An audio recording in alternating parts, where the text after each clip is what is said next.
Have you ever stopped to look at Night City? And I'm not just talking about walking the streets and taking in the atmosphere and letting the buildings pass you by as you ride the end cart. No, I mean taking a step back, or many steps back, and really looking at the city. Not just the sunsets on the skyline or seeing the contrast between dystopia and dust, but seeing the life of Night City carry on without you actually there to witness it. What happens when you're not looking, or specifically, when you're not supposed to be looking? And that is what I want to bring attention to today. If you've played Cyberpunk 2077, you'll know that Night City feels incredibly detailed and alive. Looming buildings, crowds of NPCs, and bustling streets and traffic at every turn. And almost perfect public transport.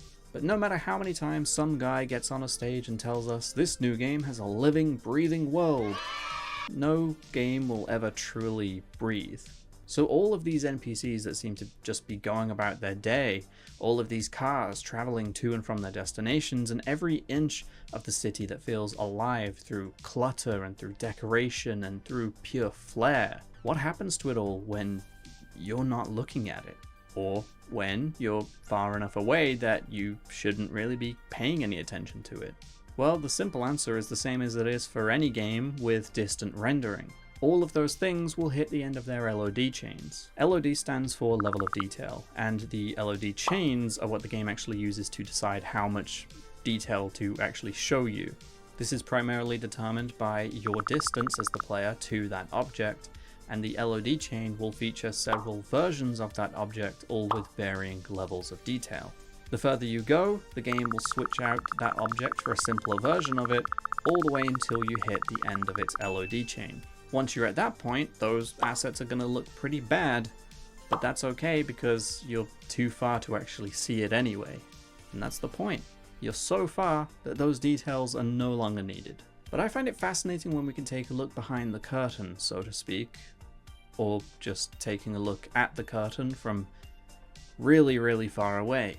Games often give us tools like photo mode, and when they do, I'm obsessed. And not just for taking way too many pictures, but also for focusing on the things that we shouldn't be able to see in the game itself.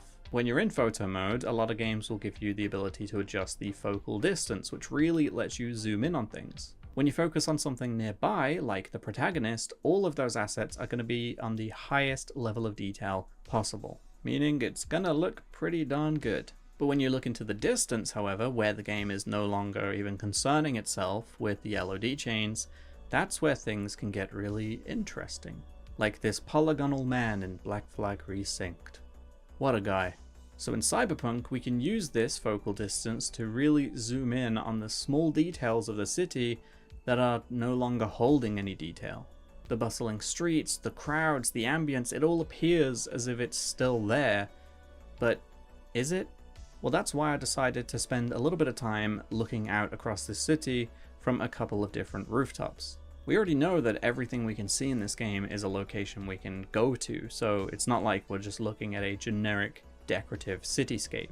We are looking at generic decorative building interiors though, but honestly, I hope games never stop doing this. This is great. I don't care if technology gets so good that we can have thousands of individual unique apartments and offices with people actually occupying them.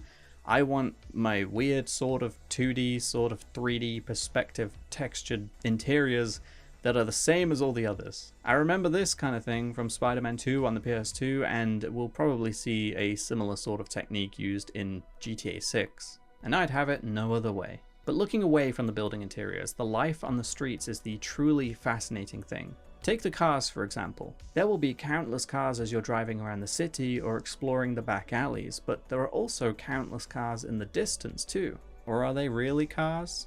Well, if we zoom right in from these rooftops, we will see that the cars are no longer 3D assets, they're just 2D depictions of cars. Interestingly, we do actually see numerous types of vehicles driving around even in this state. It's not like it's just the same few cars in different colors, it actually feels like there's still variety. And more interestingly, these vehicles actually display the correct perspective. Roughly. As the cars turn corners, you will see the image of the car shift from one to another, actually slowly changing the perspective of the vehicle. Almost like 2D stop motion, or like the cars have changed from 60 frames per second to 1 frame per when needed. I could watch these little cars go around for ages. And I did. Taking a look at this section of the freeway, we actually get a better example of how the cars shift their little 2D perspective as they go along the curved road. Then I also noticed the people walking around the streets of Night City from here. They're no longer the colourful, varied NPCs that you will see on the ground. Now it's just mostly the same people, and they are once again almost stop motion. This image here really reminds me of classic isometric 90s CRPGs, or like the Herbs on the DS. Did you play that? It's like that. Not the Herbs on the PS2. That's a wildly different game, and for some reason it has will.i.am in it. I don't know why. All these silly little people in silly little cars just going around the empty streets. Or just around and around in this one spot here for some reason. This isn't even a four-way crossing, they're just having fun, I guess. Or this guy walking down the road on his own. Like, where is he going? We'll never know, because we were never supposed to notice him anyway. I wonder what his name is. Benjamin. Are there any Benjamins in Night City? Probably. There's gotta be a Benjamin in Night City. I just adore this. It's really cool to look at this city from so far away. Like, if we just compare the two ends of the LOD chain for this specific junction, you can see just how drastically it changes. Or if we compare this section of the ring road, it just feels so different. But the reality is, you'll probably never look at this one, because anytime you do see this, it's from all the way back here. But isn't that cool? I think it's pretty cool. It's fascinating how one of the most detailed and impressive cities in all of video game history can be reduced down to visuals that look like they're straight out of the 90s. Almost makes me want a Cyberpunk spin-off in the style of the original Fallout games. That would be pretty cool. Or the Herbs. Like, the Herbs is all about getting street rep, and Cyberpunk you're getting street cred. Just saying, there's something there. I really encourage you to take a look at games from really far away, and it doesn't have to just be Night City, it can be any game, especially games with photo mode. You might find that more linear games have a better veil over the LOD chains, that, you know, they don't really let you see the low level of detail, which that makes sense. But sandbox games and open world games, that is where you'll find gold. Even now I find myself doing the same thing already in Black Flag Resynced. Like, I'm just opening photo mode every 5 seconds. Like, seeing these silly little guys I pointed out earlier, I love this. Look at them. I wonder what his name is. I think it might be Benjamin.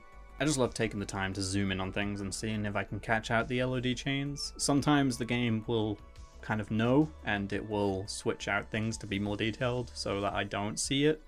But other times, it absolutely doesn't, and I see the most horrendous, beautiful sights that I could hope to see. Like this rock. Now that's a good rock.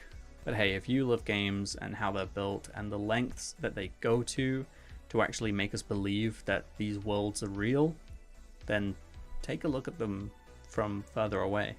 It's really good fun to get stuck into, I promise. This is a good time. Sounds like I'm joking, but it really is. This is fun. It's not a bad thing that we can peer into these games and see things in such low quality. It's actually amazing, and it's a great contrast at just how the game switches things out to keep up the illusions. Plus, if I never did this, we would have never got to meet Benjamin 1 or 2, so that's worth it to me. I wonder where Benjamin is now. Benjamin's out there somewhere. Just think about that.